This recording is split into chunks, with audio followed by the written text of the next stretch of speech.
Please, Sarah whispered, her voice cracking. She asked for me. She's asking for me right now. The larger guard, his name tag reading Morrison, shook his head with mechanical indifference. Visiting hours ended at 8. No exceptions. Hospital policy. But she has hours left. Maybe minutes.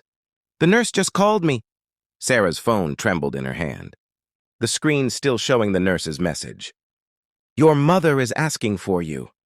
Please hurry. Should have got here before 8, the second guard muttered, barely looking up from his phone. Sarah had tried. God knows she'd tried. Her shift at the diner ran late because someone called in sick.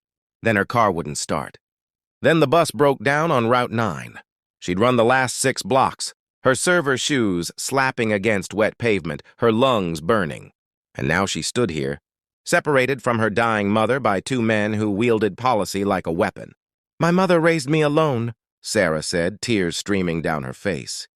She worked 3 jobs to put me through nursing school. She never missed a single one of my birthdays. Never complained, never asked for anything. And now she's asking for me and you won't let me. Not our problem, Morrison interrupted. Come back at 6 a.m. 6 a.m. The words hit Sarah like a physical blow. Her mother didn't have until 6 a.m. The cancer had spread too fast, too aggressively. The doctors had said days, but then hours. And now the nurse's eyes had said something else entirely when Sarah visited that afternoon. Tonight. It'll be tonight. Sarah sank to her knees on the cold concrete, her body shaking with sobs. She didn't hear the rumble at first. It started low, like distant thunder, then grew louder. A deep, rhythmic growl that vibrated through the ground. Morrison heard it. He looked up from the door, his expression shifting from bored authority to something resembling concern. The sound grew closer, and then they appeared around the corner. Motorcycles. Not just 1 or 2, but dozens. Their headlights cutting through the darkness like a procession of stars. The bikes rolled into the hospital parking lot with precise formation, their engines creating a symphony of power and purpose. Sarah lifted her head, confused and frightened. The lead motorcycle stopped 10 feet from where she knelt, and a massive man dismounted. His leather vest bore the unmistakable patches of the Hells Angels. His weathered face was crossed with scars, his arms covered in tattoos, his gray beard reaching mid-chest. You Sarah Chen? His voice was surprisingly gentle. She nodded, unable to speak. Your mama's nurse is my old lady, he said, extending a hand to help her up. Name's Jack. She called me 20 minutes ago, said there was a problem. Said someone needed help getting to their dying mother. Behind Jack, more bikers dismounted. Sarah counted 15, then 20, then stopped counting. They formed a wall of leather and chrome, their faces hard but their eyes kind. An older woman with silver hair and angel wings tattooed on her neck stepped forward. I lost my mama last year, she said softly to Sarah. Couldn't get to her in time because of a snowstorm. Nobody should go through that. Nobody. Jack turned to Morrison and his partner. The security guards had taken several steps back, their earlier bravado evaporating. Gentlemen, Jack said, his voice still calm but carrying unmistakable authority.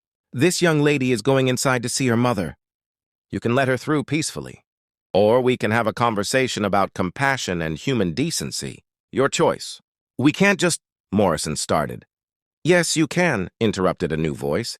A doctor in scrubs had pushed through the hospital doors, her face flushed. I'm Dr. Patel, and I'm overriding your decision. This is a medical necessity. The patient is in distress, asking for her daughter, and her vital signs are deteriorating. Let her through immediately, or I'll have both of you written up for interfering with patient care.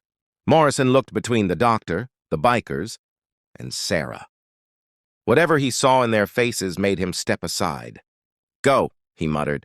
Sarah didn't need to be told twice. She ran through the doors, her feet flying across the linoleum. Behind her, she heard Jack's voice. We'll wait here. Make sure nobody bothers you. The elevator took forever. 3rd floor, room 314.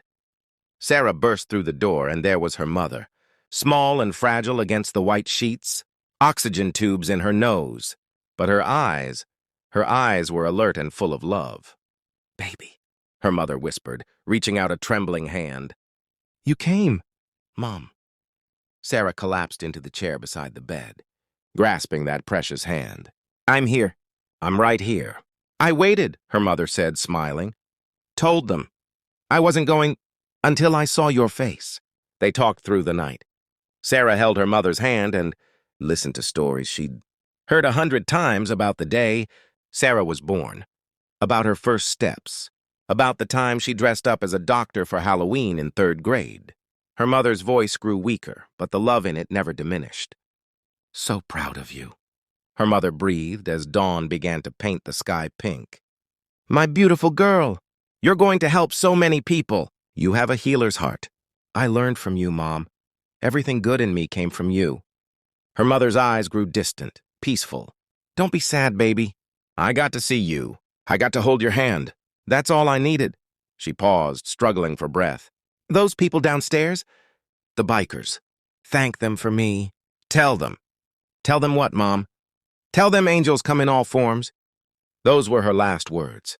At 6:17 a.m., with Sarah holding her hand and whispering "I love you" over and over, Margaret Chen took her final breath. Her face relaxed into the most peaceful expression Sarah had ever seen. Sarah sat there for a long time, crying and grateful. Grateful she'd made it. Grateful her mother hadn't died alone. Grateful for stubborn love and compassionate strangers.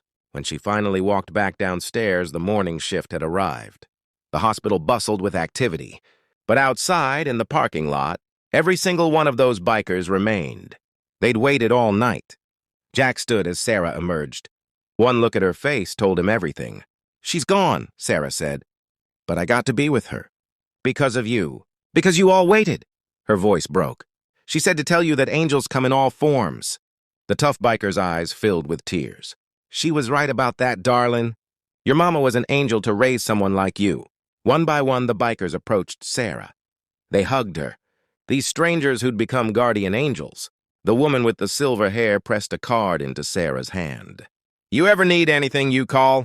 Family takes care of family." As the motorcycles rumbled to life and pulled away, Sarah stood in the parking lot watching them go. She thought about judgment, about how we see people. Those guards had looked at her and seen an inconvenience.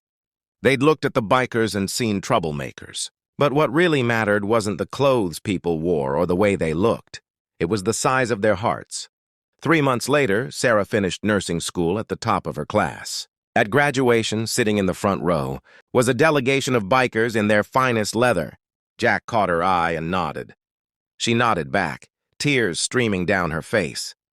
That night, Sarah started her first shift as a registered nurse at St. Michael's Medical Center. When a family arrived at 8:05 p.m., desperate to see their sick father, she looked at the security guards, new ones now, and said firmly, "Let them through. Some things matter more than visiting hours." She'd learned that lesson from her mother, and from a group of bikers who understood that kindness doesn't ask for permission, and compassion doesn't wait for convenient hours. Angels, her mother had said, come in all forms. Sarah had seen the truth of that with her own eyes, and she'd spend the rest of her life proving it to others.